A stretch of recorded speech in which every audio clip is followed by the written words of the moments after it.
하나님의 말씀 신약성경 디모데전서 3장 15절 보겠습니다. 디모데전서 3장 15절 말씀 제가 보겠습니다. 만일 내가 지체하면 너로 하나님의 집에서 어떻게 행하여야 할 것을 알게 하려 함이니 이 집은 살아계신 하나님의 교회요 진리의 기둥과 터니라. 15절 한 절 같이 봤습니다. 우리 준비된 우리 개론 살펴보고요. 본문을 그 다음 또 확인해 가도록 그렇게 하겠습니다. 우리 화면에 보시면은 우리 성경 개론에 보시면 디모데부터 빌레몬서까지 교회의 체제를 통한 무장 내용이 나타납니다. 이게 제 3절이었죠. 그리고 우리 지난 시간까지 제 2절 교회의 생활을 통한 무장을 살펴봤습니다. 그리고 지금 기록한 내용까지 한번 가보면 에베소서 내용은 제 1절이었죠. 교회 진리를 통한 무장이었습니다. 자, 그래서 에베소서에서부터 빌레몬서까지 교회 무장을 통한 성취 내용이 나타납니다. 성령께서 부활 승천하신 예수 그리스도께서 교회를 통치하고 계시고 이로써 영존하시는 여호와의 능력을 계시하는 바로 그 사건이 교회로 하여금 무장하게 하시는, 진리의 말씀을 무장하게 하시는 일로 성취되고 있습니다. 지난 시간에 강조를 꽤 드렸죠.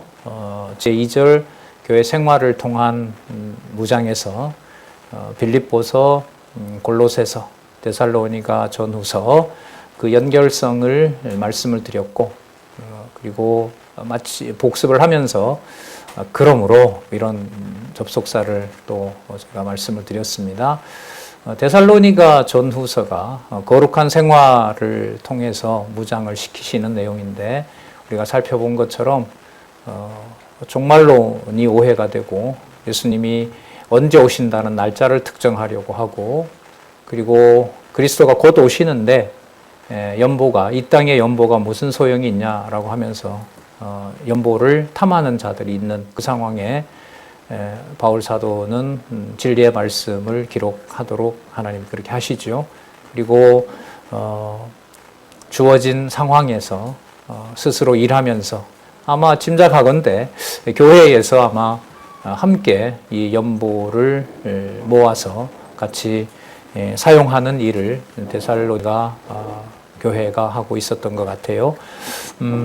거기에서 오시는 날 그리스도가 분명히 이 땅에 오셔서 심판주로 드러나실, 심판의 역사를 하실 것을 알려주면서 그 날이 분명하고 그 때도 불법의 자가 나타난 다음에 오기 때문에 지금은 그 자가 나타나지 않았으니까 지금 주어진 교회 생활에서 동역자들과 함께 그 어려운 자들을 챙기고 교회의 질서를 흐트러뜨리는 자들을 지목해서 경계는 하지만 원수같이 대하지는 말고 형제처럼 대하라고 하는 말씀으로 데살로니가 후서가 끝났습니다. 그래서 그러므로 바로 이러한 생활을 그리스도처럼 낮아지게 하시면서 그리스도의 영광스러운 능력을 보여주시고 깨닫고, 그리고 주어진 상황에서 작은 연보라도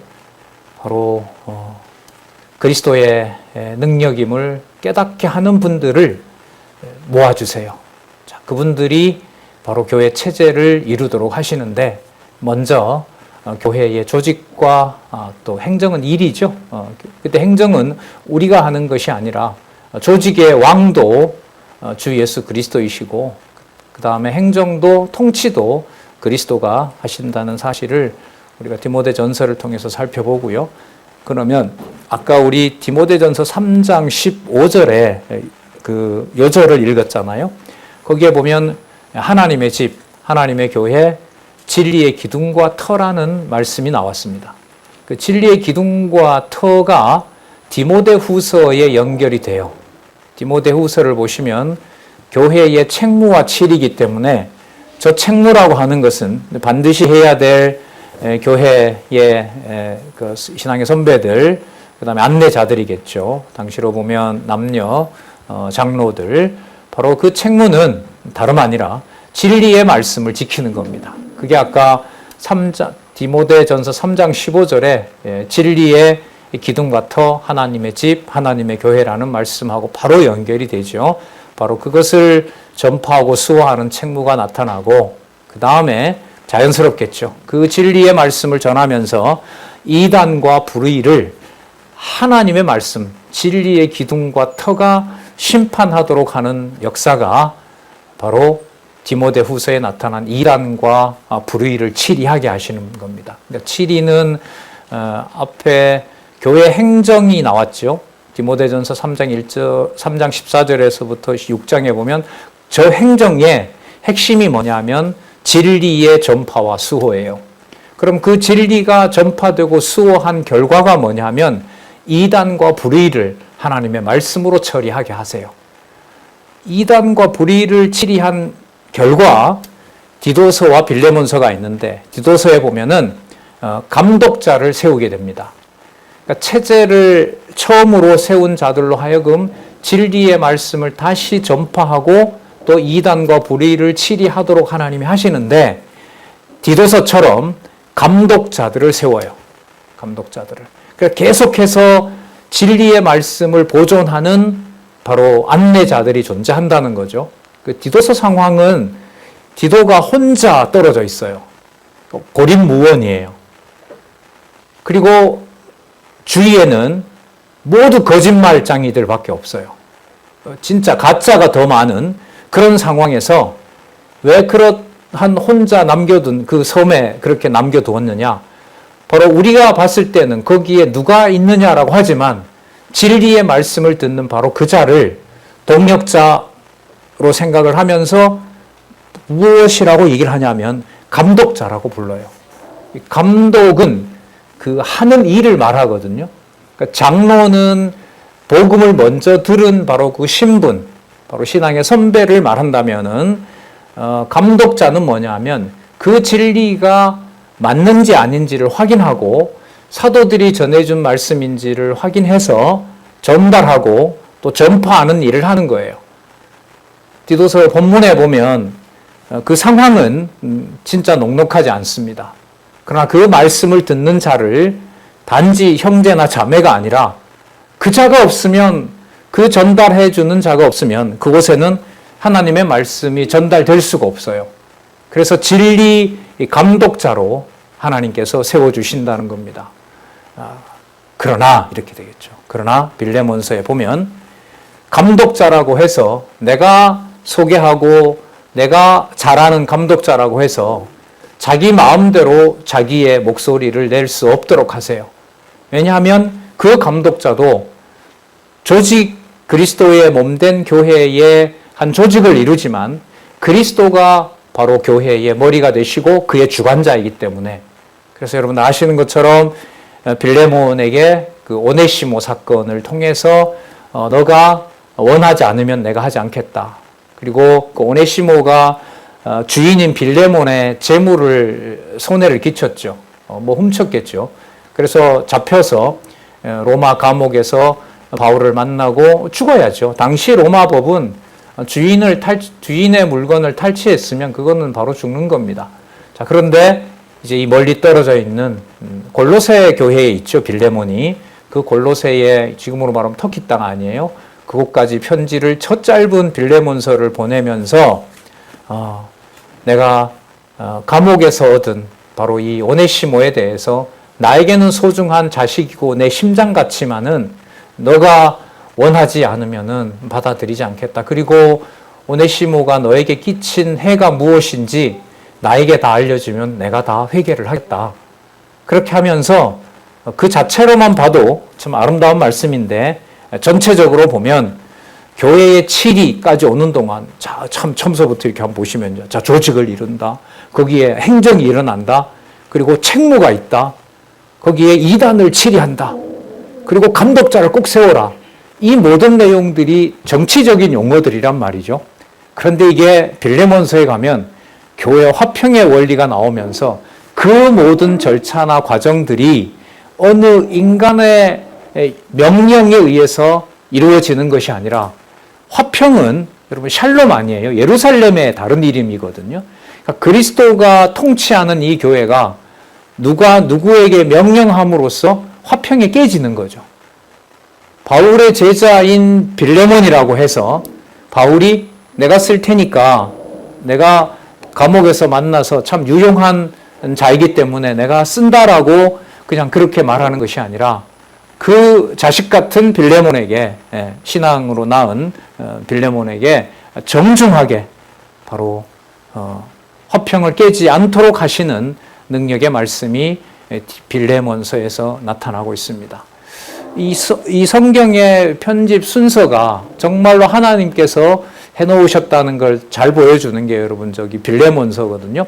그 빌레몬이 골로새서에 보면 빌레몬이 등장하죠. 그리고 거기에 누구 이름도 나오냐면 오네시모도 나와요. 그러니까 순서로 보면 성경 순서로 보면 골로새서가 먼저 있지만 사건으로 보면 빌레몬 일이 먼저 일어납니다. 왜냐하면 빌레몬서에서 오네시모를 바울이 빌레몬에게 청했던 것처럼 거기서 오네시모가 이제 동력자가 되는 거예요. 골로새서 읽어보면 그 오네시모는 그 오네시모라고 보통 얘기합니다. 오네시모는 바울이 가보지도 않았던 골로새 교회에 복음을 전해주는 자가 돼요. 그 신분이 완전히 바뀌어버린 거죠.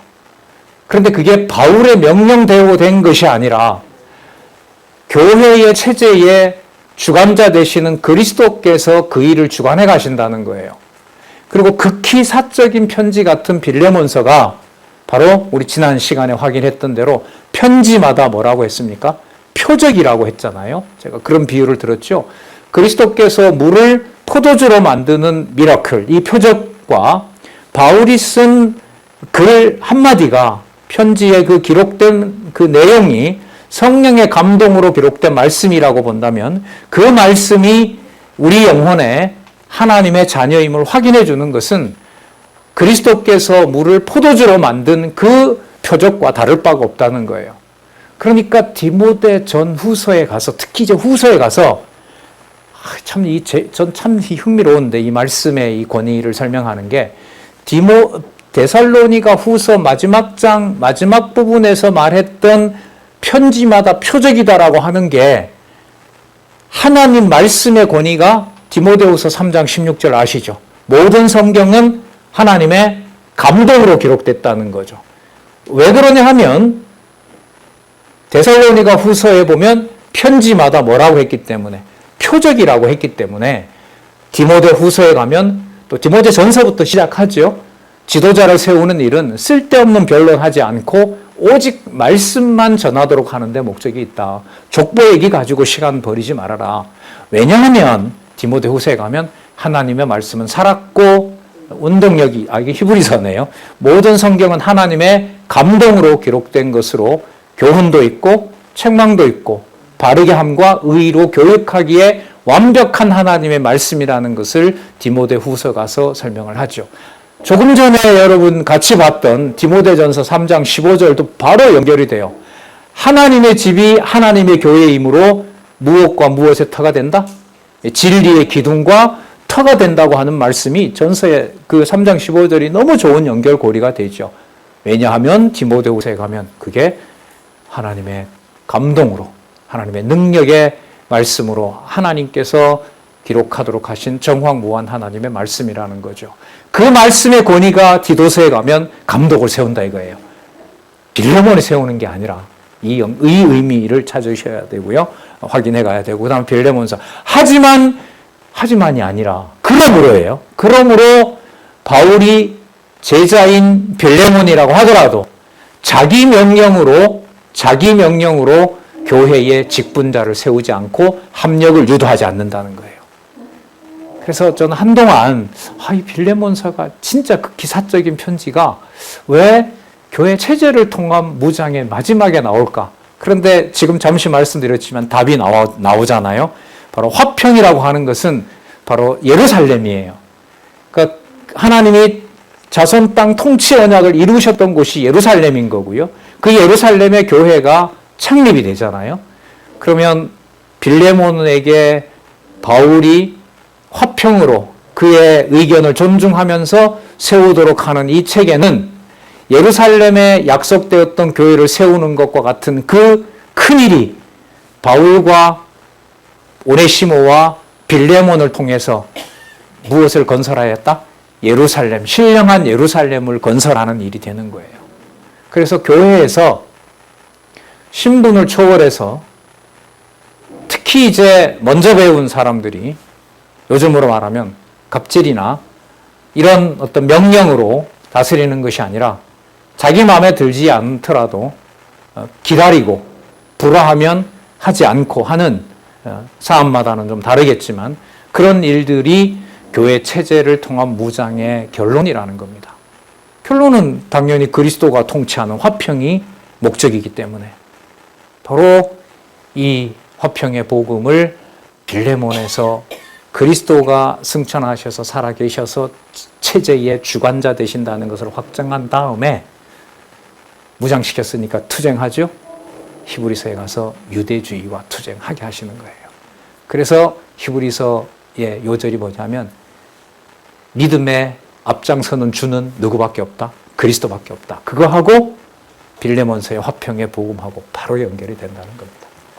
자, 글쎄요. 내용에 좀 익숙하지 않으면 오늘 저는 본문에 있는 말씀을 좀 염두에 두면서 말씀을 드렸기 때문에 좀 어려울 수 있는데 이건 앞으로 빌레몬서까지 진행되는 동안 반복되는 거니까요. 그때마다 또 반복하시고 오늘 안내 드린 것은 좀 다시 확인하셔서 큰 개론 구조를 그리시면서 본문을 함께 보시면 좋을 것 같아요. 자, 우리 서론 시간이 좀 첫 시간이기 때문에 좀 길었습니다. 그럼 먼저 교회 조직과 행정 내용으로 가서 살펴보도록 할게요. 교회의 조직과 행정은 먼저 교회 조직의 원칙이 나오고 그 다음에 교회 행정의 원칙이 나옵니다. 어떻게 교회를 조직되도록 하느냐. 그러니까 교회 생활을 통한 무장이 데살로니가 후서에서 편지마다 표적인 자들을 모아서 바로 조직을 만드시는 거예요. 그럼 그게 누구의 능력이냐 하면 살아계신 영원하신 하나님의 능력이다는 사실을 먼저 우리가 염두에 두면서 교회 조직의 원칙 중에 교회 지도자를 하나님이 부르시는 내용을 먼저 살펴보도록 하겠습니다. 1장 1절에서부터 7절에 보면 지도자에 대한 축원 및 소명의 목적과 그 이유를 밝혀줍니다. 지도자는 누가 세울까요? 하나님이 세우시는 거예요. 그리스도의 종이다라는 거죠. 그 다음에 소명의 목적은 아까 사실 개론 구조에서 나왔어요. 아까 디모데 전서 3장 15절에 보면 하나님의 교회는 하나님의 집이라고 얘기했고 무엇과 무엇의 기둥이라고 했습니까? 진리의 기둥과 터잖아요. 그러면 소명의 목적이라고 하는 것이 무엇과 연관이 되냐면 바른 진리를 증거하는 것하고 관계되죠. 그럼 조직의 답이 나왔어요. 그럼 저 조직을 바울이 만드는 거냐? 하나님의 말씀의 능력이 교회 체제를 갖추도록 하시느냐? 그 후자이죠. 2번에 관련된다고 보고요. 그 이유는 소명의 목적이 바른 진리를 증거하도록 하시는 거라면 그 이유는 이제 본문에 있는 개념을 좀 쓰면은요. 깨끗한 양심으로 오직 하나님이 주시는 믿음으로 형제를 사랑하게 하도록 하는 것이 바로 교회 지도자의 소명의 목적입니다. 사랑할 마음을 갖지 않고 자녀를 낳을 수가 없잖아요. 그거는 진짜 무서운 악한 부모가 되지 않습니까?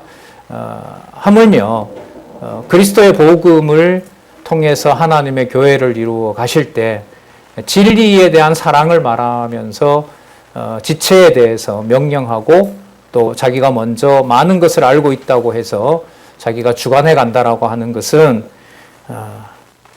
1장 7절 말씀을 먼저 쓰면 율법에 선생되는 겁니다. 자기가 법을 주관하는 자가 되겠다는 거죠. 이런 말씀들이 1장 1절에서부터 7절에 나옵니다. 한번 볼게요. 우리 구주 하나님과, 구주를 하나님이라고 얘기를 하고 있습니다. 우리 구주 하나님과 우리 소망이신 그리스도 예수의 명령을 따라. 그러면 교회 조직의 원칙은 주어를 확인할 수가 있죠. 우리 구주 하나님과 우리 소망이신 그리스도 예수의 명령이다. 따라 그리스도 예수의 사도된 나 바울은 믿음 안에서 참 아들 된 디모데에게 편지한다. 이렇게 나옵니다. 믿음 안에서만 진정한 아들이 된다는 거죠. 진리의 말씀으로 낳은 그 제자였고, 이 편지를 받는 당시에는 에베소에서 하나님의 교회, 하나님의 집을 진리의 말씀으로 가르치는 바로 그 디모데에게 알려줍니다. 정황으로 보면 이 디모데가 있었던 바로 에베소 교회는 혼란스럽습니다. 일단 좀 넉넉했던 것 같아요. 시대적인 맥락을 보더라도 에베소는요, 로마의 제2의 수도라고 말합니다. 그러니까 부유한 도시였던 거죠. 그러니까 에베소에 보면 거기에 많은 우상도 있었다고 할 수가 있고요. 그런데 이 교회에 이제 여러 문제가 있는데, 디모데를 진리를 안내하는 자로 인정하지 않아요.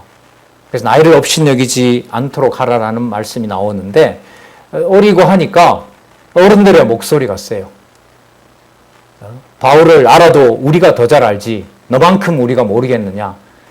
그래서 디모데의 권위를 흔들어 놓습니다. 말씀을 안내하는 자로. 그리고 과부들이 교회 구제 때문에 속여요. 거짓말을 합니다. 그 구제비를 받으려고 하고. 그리고 디모데는 이 상황에서 그 빌립보서에 보면 그 바울의 동역자 중에 병 걸려서 죽을 뻔했던 동역자가 나오죠. 그것처럼, 그 사람처럼 디모데도 건강이 너무 안 좋습니다.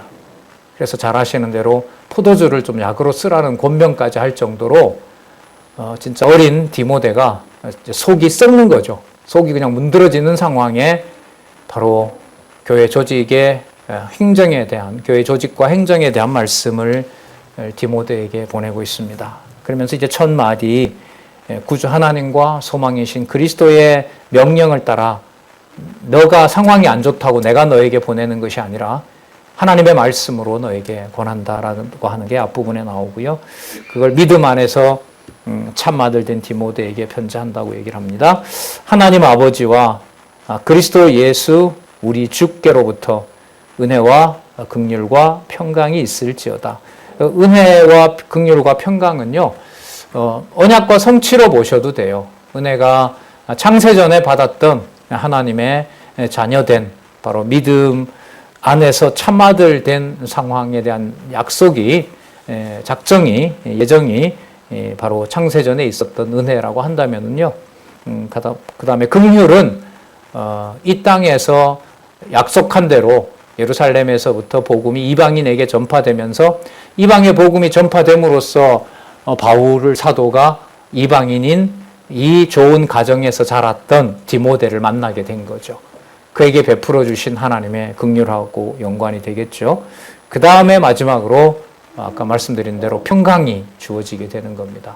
그러니까 그리스도 안에서 선택한 하나님의 백성들, 하나님의 교회가 진리의 말씀을 공급받고 그 다음에 평강의 통치를 누리게 되는 것. 이게 저는 언약과 성취 섭리도에 나타난 창세전 하나님의 작정과 예정과 약속하신 대로 성취한 것과 성취하는 과정에 하나님의 긍휼이 들어가게 되고 바로 그 결과는 바로 평강이다. 디모데가 있던 이곳이 아무리 힘들고 분란스럽더라도 우리 그 데살로니가 전후세 살펴봤죠.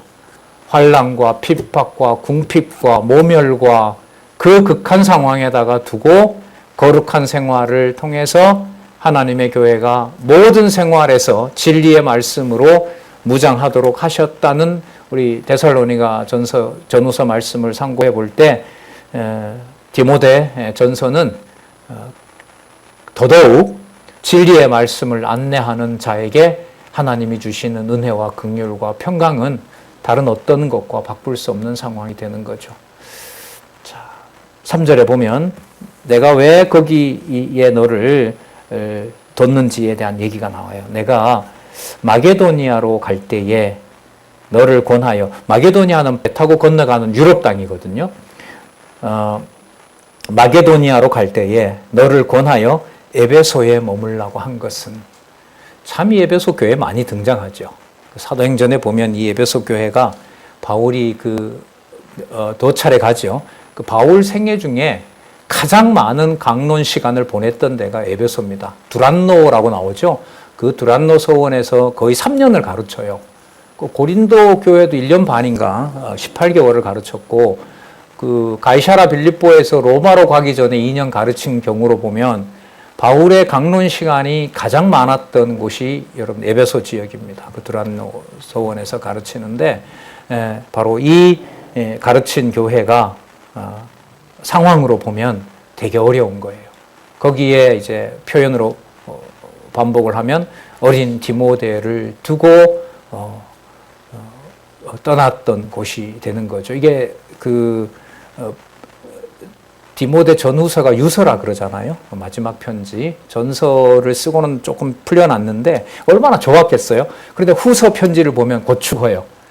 그러니까 전서 상황으로 보면 되게 좋은 상황이에요. 물론 에베소 교회는 안 좋죠.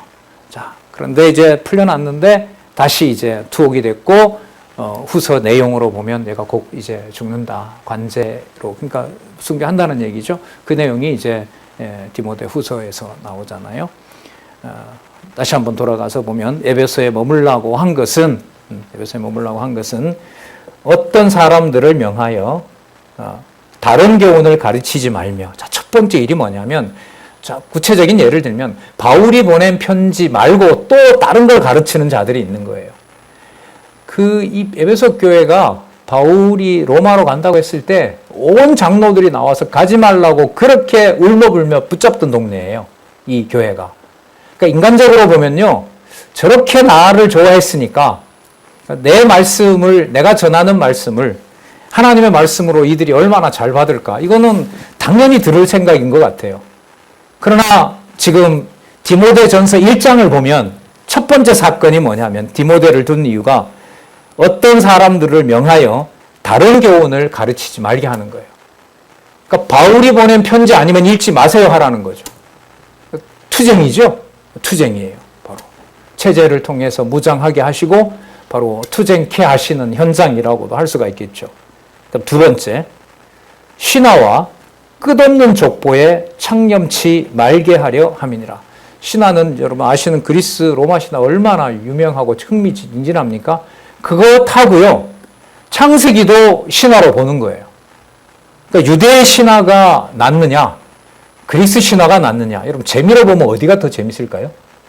그리스 로마 신화가 훨씬 더 재밌죠. 뭐 영화도 뭐 온갖 것으로 모든 이야기의 원천을 이 신화로 끌어내니까. 근데 창세기는 신화는 별로 없어요. 그러다 보니 문헌의 가치로 보면 바로 그리스 신화가 더 가치가 있는 거죠. 그러니까 여기 무슨 문제가 생긴 거예요? 성경 권위와 신화가 붙은 거예요, 이게. 근데 이 사람들은 신화 얘기를 하게 되면은 거기에 수백 명의 잡신들이 나타나요. 그 잡신들이 다 계보가 있어요. 뭐 우라노스, 크로노스, 뭐 여러분 제우스 이런 거 있잖아요. 그 전부 다 계보가 있어요. 그걸 여러분 이 그리스 로마 고전학을 하게 되면 이걸 신통기라 그럽니다. 신의 계통, 통이라는 말은 계보라는 말이고요. 그러니까 신의 계보학, 신의 족보라는 말이 신통기인데 이걸 수백 년 동안 그리스가 모아놓고 있어요. 근데 거기에 그게 전부 다 허구다라고 바울이 에베소 교회에 가서 2차 방문하면서 거기서 두란노 서원에서 가르친 거죠. 그걸 다 이제 어떻게 보면 점령을 하고 이제 떠나서 로마로 갔는데 뭐가 다시 또 등장해요? 신화다. 신화가 더 재밌다. 그리고 아브라함, 이삭, 야곱 이거 보다가 더 재밌는 게 제우스의 아들이 누구고 제우스의 아내가 누구고 그게 얼마나 더 일상생활에 그 그리스 로마 신화의 특징은 뭐냐면 신과 인간이 싸워요. 그리고 신과 인간이 거래합니다. 거래해요. 그러니까 재미로 보면 성경하고 비교할 바가 아니에요. 예? 그래서 그 재밌는 이야기를 들었는데 유튜브에서 본 것 같은데 영국이 기독교 국가잖아요. 그런데 어느 날부턴가 그 하나님의 심판이겠죠. 교회 학교도 사라지고 교회 학교에서도 이제 성경을 안 가르치는 거예요. 그래서 이제 교회에 온 아이한테 노아 홍수 사건 아니라고 물었다는 거예요. 그러니까 아이가 하는 말이 뭐냐면 그건 무슨 신화인데요? 이렇게 응답하더라는 거예요. 예. 그래서 여러분 여기 다른 경우는 결국은 뭐냐면 신화와 신화 속에 나오는 신의 족보를 가지고 거론하는 거예요. 왜? 성경에도 보면 아담, 가인 이렇게 쭉 나오잖아요. 그 창세기 10장에 가면 족보 나오잖아요. 이게 이제 그렇게 3년을 가르쳐도 인간적인 얘기입니다만 소용이 없는 거죠. 그리고 거기에 진리의 말씀, 하나님의 말씀은 성령의 감동으로 기록됐다는 얘기. 바울이 떠날 때 얘기를 안 했겠습니까? 그 말씀이 너무 좋아서 바울을 붙잡아 놓고 우리랑 여기서 같이 살자고 했던 거 아니에요? 근데 그런 자들이 디모데후서 가면 더 하죠? 아시아 지역이잖아요, 여기서가. 아시아 모든 교회가 나를 버렸어요. 그럼 버리고 뭘 따라갔을까요? 뭘 따라갔을까요? 신화와 족보 따라간 거예요. 신화로 돌아간 거예요. 여러분 이게 맞아요. 신학사를 공부하거나 교회사를 공부하면은요, 바울 이후에 2세기, 3세기가 되잖아요. 이른바 교부들이라는 사람들의 기록을 보면 그리스 신화의 영향을 받은 게 나와요. 그러니까 무슨 권위가 지켜지지 않는 거죠? 성경만 하나님의 말씀이다라는 권위가 지켜지지 않는 거예요. 이게 좀 이렇게 연결을 시키면 참 흥미로워요. 그렇게 가르쳤던데 디모데후서 가면 아시아 모든 교회가 나를 버렸다고 하면 한 사람도 에베소 교회 울고 불며 붙잡았던 사람이 전부 바울을 떠난 거고 비진리로 들어온 거죠. 신화로 들어와 있는 거예요. 그리고 모아놓은 구제비는 서로 자기가 과부고 나도 달라고 아우성을 치고 있고 그 사이에 디모데 같은 목회자는 속이 이제 상처를 받아서 이제 그야말로 힘든 상황에 있는 거고. 근데 여러분 이게 성경은 그리스도가 주신 은혜와 긍휼과 평강으로 능력의 말씀으로 그 근근히 버텨야 되는 디모데에게 임한 바로 말씀의 능력이고 그 말씀이 그 에베소의 진리의 말씀, 진리의 기둥과 터가 서도록 한다는 말씀이 바로 우리가 지금 살펴보고 있는 말씀입니다. 그러니까 내용에 흥미진진한 어떤 사람들이 좋아하는 경우, 그리고 사람들의 숫자로 보거나 또 사람들의 상식으로 보거나 그 모든 것들이 무너진 상황에서 오직 디모데후서로 보면 상황은 점점 좋아지고 있어요, 나빠지고 있어요. 데살로니가 전서하고 똑같아요, 상황이. 데살로니가 전서에서 문제가 생겼으니까 다시 썼잖아요. 근데 데살로니가 후서에 보면 정말로 문제가 더 극심해져요. 누가 문제 일으키는지 지목하라 그러거든요. 원수처럼 대하지 말라고 했지만. 디모데 전서에서는 말씀이다, 진리의 기둥과 터가 교회다라고 소개를 해요. 그런데 디모데 후서에 가면 한 사람도 남아있자고 다 배신해요. 그렇게 보면 디모데 혼자 남은 거죠. 그리고 몇몇 남아있는 형제들을 거론하면서 바로 내가 보낸 편지가 내 말이 아니라 하나님의 모든 말씀은 성령의 감동으로 기록됐고 교훈과 책망과 바르게 함과 의로 교육함을 하나님의 말씀이 한다는 거예요. 그러니까 너가 쫓아가서 족보 얘기 가지고 퍼뜨렸던 사람 네가 굳이 가서 뭐 하지 말아라. 네가 심판하려고 하고 이기려고 하지 마라. 그거 시간 낭비다. 이렇게 돼요. 이게 말이 목회서신이지 요즘으로 말하면 이런 지경에 무슨 목회를 하냐라는 말이 나올 수밖에 없는 상황입니다. 아무리 나쁘다고 해도 여러분 이보다 나쁠 수가 있겠어요? 속된 말로 바울이 어떻게 가르쳤길래 그렇게 함께 죽자고 했던 이 에베소 교회가 이렇게 무너질 수 있냐라고 디모데 입장에서는 스승에게 하소연할 수 있죠. 다 필요 없어요. 거기에 하나님은 살았고 운동력 있는 말씀, 디모데 전후서를 통해서 교회의 체제, 내가 통치하는 체제 아무 문제 없다라고 가르쳐 주는 겁니다. 이 말씀의 권위가 창세기서부터 계시록까지 기록된 순서로 편집된 이 말씀의 권위가 바로 하나님의 말씀, 생명의 말씀이라는 거, 그걸 성경신학을 통해서 하나님이 확증해 주셨다는 거 여러분들 다 아시는 바입니다. 좀 더 볼게요. 자, 설명 좀 드렸습니다. 신화와 끝없는 족보에 창념치 말게 하려 함이라. 이런 것은 믿음 안에 있는 하나님의 경륜을 이룸보다 도리어 변론을 내는 것이다. 변론, 말싸움. 질문하고 대답하고 하는 답도 없는 바로 그런 거라고 할 수 있습니다. 여기 여러분 하나님의 경륜은요. 이 경륜이라는 말이 오이코스라는 말이에요. 집 짓는 거거든요. 그러면 하나님의 경륜은 하나님의 집을 무엇으로 지은다는 말일까요? 말씀으로 짓는 거죠. 그러니까 무엇으로 안 짓는 거예요? 신화와 끝없는 족보로 짓는 게 아니라는 거예요. 우리 골로새서 2장 7절에 이미 지나왔잖아요. 이 헬라 철학에 대해서 뭐라고 규정을 했죠? 철학과 헛된 속임수. 정확하게 번역하면 철학과 헛된 속임수가 아니라 철학이라는 헛된 속임수 이렇게 번역하면 더 분명해요. 그 헛된 속임수에다가 뭐까지 붙어요? 신화까지 붙어요. 그 신족보가 막 너무너무 흥미진진하게 나와요. 그러니까 그 문헌의 어떤 그 흥미나 문헌의 어떤 그 인간적인 가치로 보면 유대인들이 기껏 봤다는 구약에 그리고 매몰차기 아주 인정 없는 유대인들, 이방인들을 뭐처럼 여기는 그 헬라인들을 유대인들이 얼마나 경멸했는지 모릅니다. 그 고린도 성도라는 말, 고린도 사람이라는 말이 쌍욕입니다. 고린도, 그리고 너 고린도 출신이지 이 말은 쌍놈이라는 거예요. 그러니까 유대인들로 봤을 때는 에베소뿐만 아니라 이 고린도 지역 헬라인들이 그야말로 짐승과 같은 자들인 거예요. 근데 그곳에 바로 말씀을 전하도록 한 거죠. 자, 하나님의 경륜을 이름보다 도리어 변론을 내는 것이다. 하나님의 경륜, 하나님의 교회를 진리로 세우는 것보다 세우는 것이 아니라 뭐 하는 게 마치 변론해서 진리를 절하는 것처럼 보이는 거지만 거기에 시간 보내지 말라는 거예요. 그건 뭘 내는 것이다? 변론을 내는 것이다. 그러니까 말싸움을 이야기한다는 거죠. 그러니까 지혜와 총명이 바로 여기에 있는 겁니다. 그래서 우리가 복음 전할 때 우리에게 정해준 그 길만 가자.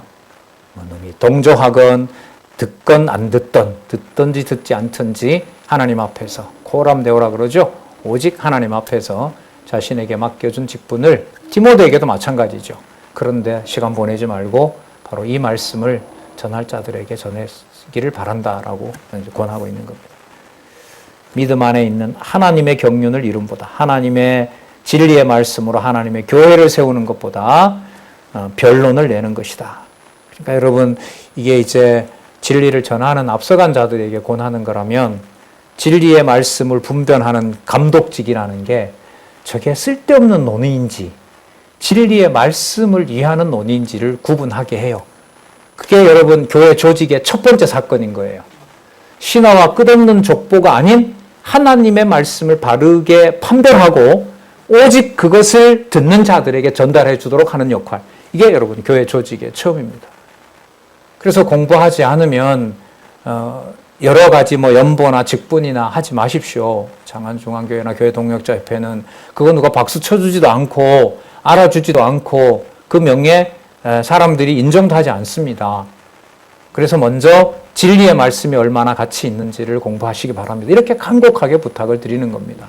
그리고 그게 명령으로 안 되도록 하기 때문에 제가 이 성경신학에서 배운 것은 또 이 성경신학 저자가 교회 개혁론이라든지 교회 어떤 그 안내 규약서라든지 이런 걸 이제 처음에 초안을 잡으셨기 때문에 그 장로나 권사 고시도 자 되려면 보세요라고 하지 않고 알아서 치세요. 성경엔 이렇게 나와 있습니다라고 자원과 고시를 자신이 보도록 그렇게 주는 거예요. 내 명령 때문에 한 것이 아니기 때문에. 그게 여러분 디모데 전서의 말씀의 권위로 진리와 비진리, 신화와 진리를 구분하게 하는 이 일이 지도자를 소명하는 일입니다. 그러니까요, 어떤 지역에 우리 교회 동역자 협회에 수년간, 수십 년간 오직 이 진리의 말씀을 가지고 혼자라도 버티게 하는 사람이 있는 곳을 이 맥락에서 보면은요, 엄청난 사건입니다. 예. 혼자 이렇게 10년이 돼가요. 20년이 되어 갑니다. 대여섯 명 있다가 다시 갈라져서 그냥 또 이렇게 두세 명 갈라져 있어요. 그런데 떠나지 않게 하시고 말씀을 공급받고 그렇게 하신다는 거 우리 10호 총회 때 와서 이렇게 양육교회 보고 하시잖아요. 엄청 놀라운 사실입니다. 예. 우리 반대편에 있는 그 아르헨티나에서도 제가 지난주 보니까 이틀 전에 올려놓으셨더라고요. 레비티쿠스, 그 레위기거든요. 레위기 강론, 성경 강론주 요약해서 딱 전달하고 계시더라고요. 창세기, 출애굽기, 레위기 많이 왔죠. 그 짧은 시간에. 자, 하나님의 경륜을 이름보다 도리어 변론을 내는 것이라. 자, 그러면서 15절에 경계는 이렇게 교훈을 하는 목적은 왜 이렇게 하는 거냐? 정결한 마음과 깨끗한 마음인 거죠. 그럼 깨끗한 마음이 아닌 건 뭘까요? 이미 나왔던 거예요. 신화와 끝없는 족보에 얽매이는 거죠. 그리고 바울이 보낸 편지만 진짜가 아니다. 다른 것도 얼마든지 진리가 될 수 있다라고 하는 거예요. 정결한 마음과 그 결과예요. 선한 양심. 그럼 이때 선한 양심은 누구 기준일까요? 하나님 기준인 거죠. 아까 누구의 경륜을 이룬다 그랬어요? 하나님의 경륜을 이룬다. 하나님의 경륜은 하나님이 집을 세워나가신다. 무엇으로? 신화와 족보로? 아니요. 바울이 보낸 하나님의 말씀으로. 왜요? 진리의 기둥과 터가 거기이기 때문에. 그게 하나님의 교회고 하나님의 집이기 때문에. 따라서 여기에 선한 양심은 반드시 뭘 전제로 한다? 진리의 말씀으로 세워지는 진리의 감독자를 전제로 한다. 진리의 감독자를. 정결한 양심, 마음과 그 다음에 선한 양심과 그 다음에 볼까요? 거짓 없는 믿음으로 나는 사랑. 자, 사랑. 저 사랑의 결실은 사실상 나중에 이 체제에 있어서는 빌레몬에 가서 확인된다고 볼 수가 있죠.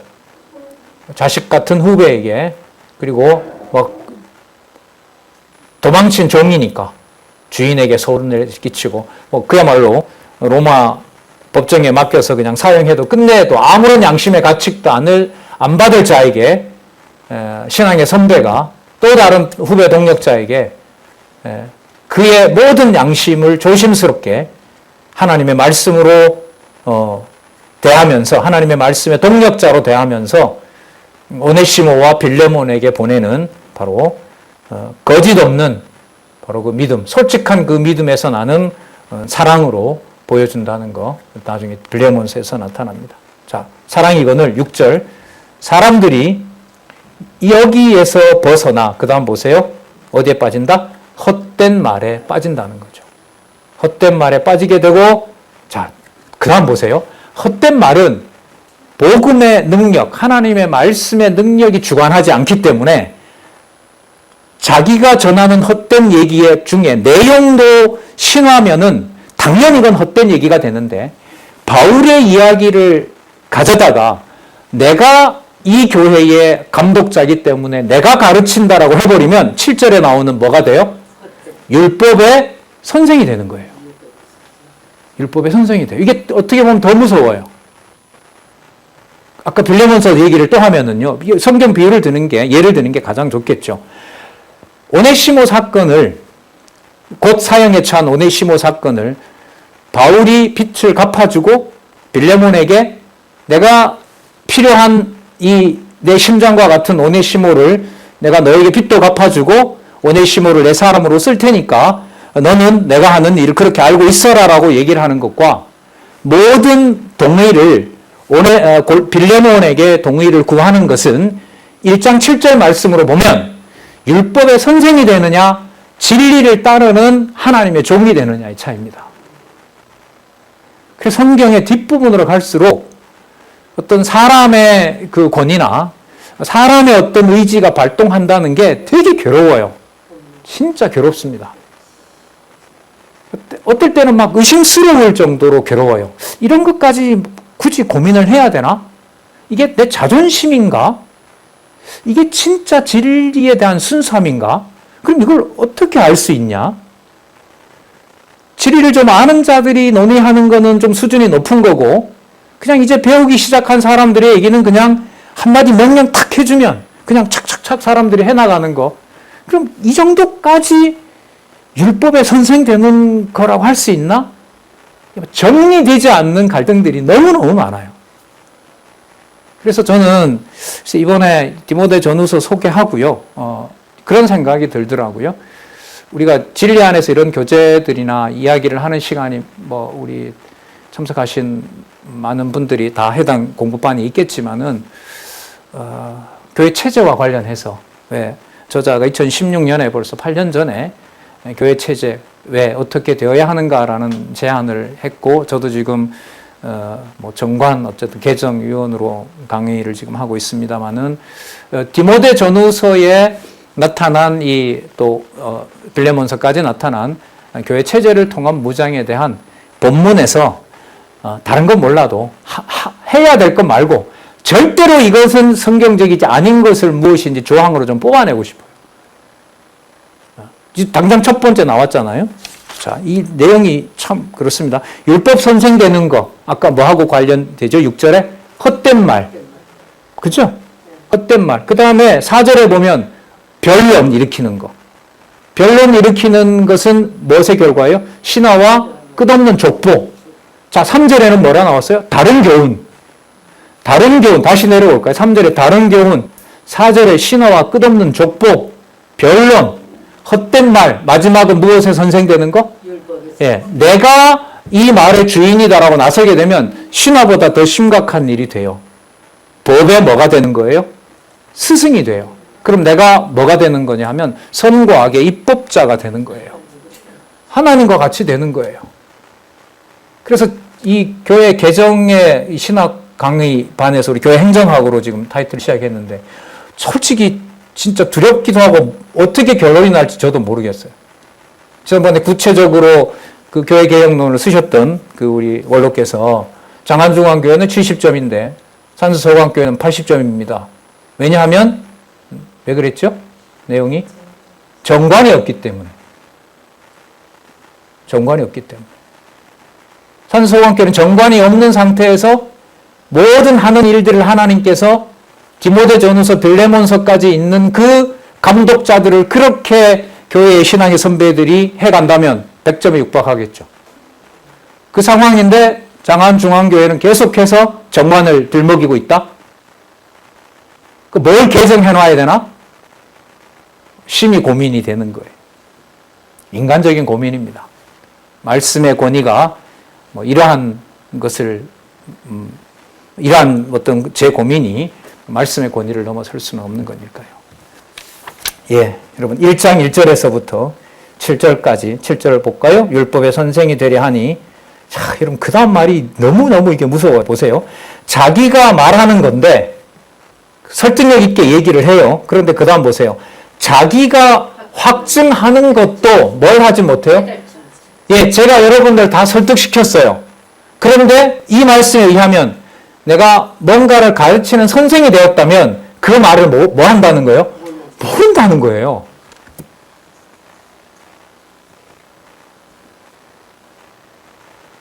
바울을 통해서 견디기도 힘든 디모데에게 이게 할 소리입니까? 포도주 챙겨서 잘 먹고 그래도 동력자 구하고 그래도 이 사람을 믿을만 하니까 이 사람한테 가서 어려운 거 부탁하고 이렇게 얘기를 해야죠.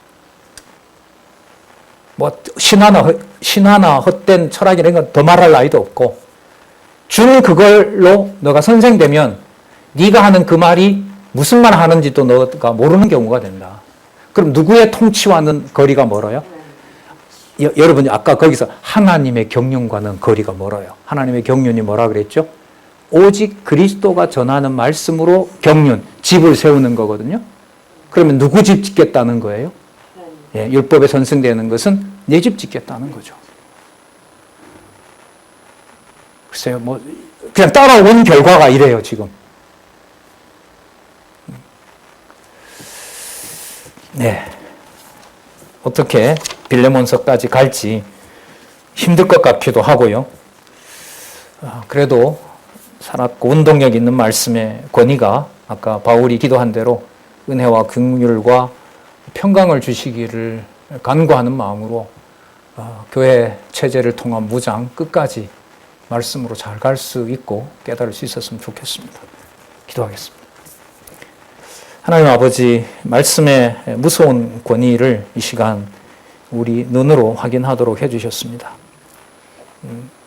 어려운 상황이고 인간적인 위로라 하더라도 하나님의 말씀 잘 지키라고 부탁해 주는 것이 훨씬 더 낫고 편안한 이야기인데, 어떻게 보면 모질게 어떤 타협도 하지 않도록 이 진리의 말씀의 명확함을 전달해 주셨습니다. 간절히 간구하옵나니 인간이 할 수 없는 교회의 아름다운 생활과 그 다음에 교회의 여러 가지 체제들의 율법에 선생되지 않게 해주시고 진리의 말씀으로 하나님의 교회, 하나님의 성전, 진리의 기둥의 터가 될 수 있도록 우리에게 하늘에 속한 지혜와 명철을 허락해 주시옵소서. 간절히 간구하옵나이다. 예수님의 이름으로 기도드렸습니다. 아멘.